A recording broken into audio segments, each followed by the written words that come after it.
একজন অন্ধ মানুষ, তার নাম মানিক। জীবনের অন্ধকারকেও তিনি হার মানিয়েছেন নিজের পরিশ্রম আর দৃঢ়তায়। পেশায় তিনি একজন ঢুলি। গ্রামের অনুষ্ঠানের আয়োজনে ঢোল বাজিয়ে চলে তার জীবিকা।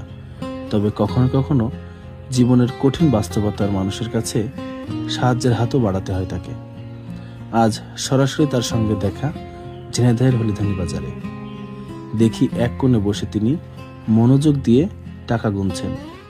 খুচরা টাকা দোকানিকে দিয়ে বিনিময়ে নিচ্ছেন নোট টাকা। সবচেয়ে অবাক করা বিষয় কি জানেন? দৃষ্টিশক্তি না থাকলেও তিনি স্পর্শ আর অভিজ্ঞতার মাধ্যমে খুব সহজেই টাকা চিনে নিতে পারেন, একদম নির্ভুলভাবে। চলুন তার এই সংগ্রামী জীবনের গল্পটা কাছ থেকে দেখে আসি। এই না 50 টাকা। কয় টাকা এটা কও?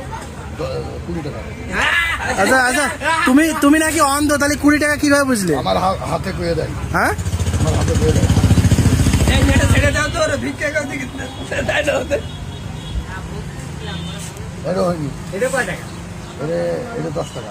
এরে 10 টাকা। তার মানে তুমি অন্ধ না? ভিক্ষা করতে হবে। হ্যাঁ, আমাকে হাত আছে, এটা কই 200 টাকার লোক। কোনটা? এটা সব সেন্স হয়তো খালি অন্ধ সেই জন্য। এটা কয় টাকা?